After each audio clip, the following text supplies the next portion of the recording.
Anas mengungkapkan, pada suatu hari Rasulullah sallallahu alaihi wasallam tertidur. Apabila terbangun, baginda mengangkat kepalanya sambil tersenyum. Para sahabat bertanya kepada baginda, "Kenapa engkau tersenyum ya Rasulullah?" Baginda bersabda, "Tadi baru saja turun ayat kepadaku." Tengok cara wahyu sampai kepada Rasulullah. Kadang saat dalam mimpi Rasulullah dalam tidurnya. Baginda lalu membaca ayat, "A'udzubillahi minasyaitonirrajim. Inna a'tainakal kautsar fasalli li rabbika wanhar inna syani'aka huwal abtar." Sungguh kami telah memberikan kepadamu al-kautsar. Rupanya satu telaga Kautsar diberikan kepada Nabi yang mulia Rasulullah sallallahu alaihi wasallam. Maka laksanakanlah solat kerana Tuhanmu dan berkorbanlah. Kaitan dengan ayat perintah korban pula, sesungguhnya orang-orang yang membencimu dialah yang terputus. Ini dulu-dulu dalam kuliah-kuliah tadabbur saya selalu sebut kalimah abtar ni. Orang kafir Quraisy menempelak Nabi, tengoklah engkau, Tuhan kau bukan sayang kau sebenarnya. Ada anak lelaki tapi tengok Tuhan kau matikan anak lelaki daripada usia kecil lagi. Apa manfaat anak lelaki pada engkau?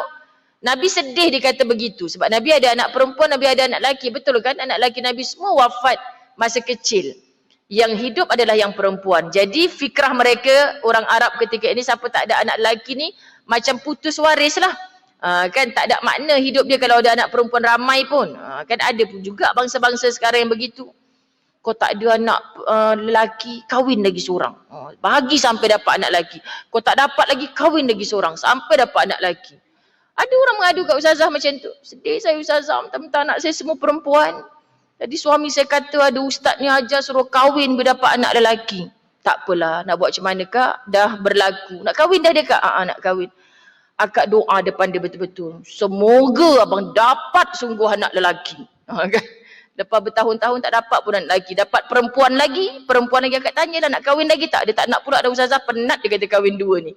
Sekian muslimat dirahmati Allah. Ingat kita boleh pegang ke semua tu. Allah yang berkehendak. Allah bagi laki ke, bagi perempuan ke. Jadi Nabi sedih, Allah turunkan ayat ni. Sebenarnya ya Rasulullah, yang abtar tu bukan kau. Kau tak ada anak lelaki, kau tak putus waris pun. Allah kata abtar ni maksud aku yang putus ni. Depa tu ramai anak lelaki, tapi hanya bermanfaat di dunia. Al-Walid Al-Mughirah contohnya diberi anak lelaki 10 orang berbangga. Padahal bila tengok tafsir katanya bukan 10 orang anak tu anak dia belaka. Kan ada anak angkat gitulah, tapi dia berbangga. Asal anak lelaki dia berbangga.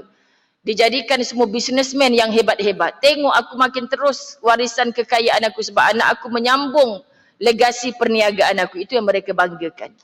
Tapi kata Allah mengajar Rasulullah tentang kalimah abtar ni saja, mereka tu kekayaannya hanya di dunia. Mati habis.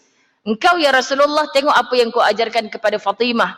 Apa yang kau ajarkan kepada puteri-puterimu walaupun mereka itu bukan lelaki. Siapa yang Fatimah lahirkan? Hasan dan Husain yang sangat bijak menjadi manfaat kepada ummah. Kau takkan putus. Maknanya harta tolong jadikan yang boleh tolong kita di akhirat.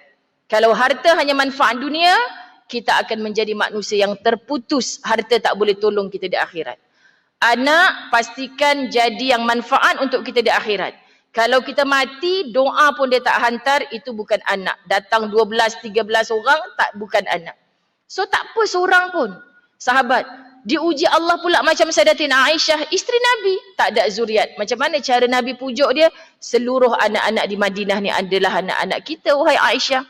Maknanya Aisyah menjadi khazanah ilmu. Bagi tahu pada mereka ni perkara yang baik-baik. Kan? Jadi mereka ni tidak ada kerugian bila mereka memandang kepada Allah. Tak ada putus, tidak ada abtar. Yang abtar mereka ada anak, ada harta, tapi hanya habis dunia. Bawa dalam kubur ke harta tak? Anak-anak boleh teman, mak ayah tak apa, ibu mati nanti kakak teman sekali. Kakak tak boleh hidup tanpa ibu, bohong. Tak pernah lagi tengok anak orang, maknya mati, masuk dalam kubur. Tak ada, sahabat rahmati Allah. Maknanya itulah putus yang sebenar. Jadi Rasulullah tersenyum balik, oh faham dah. Rupanya biarlah orang cakap aku ni tak ada anak lelaki pun rugi. Jadi bila orang nampak akhirat dia tak ada kesedihan atas dunia ni.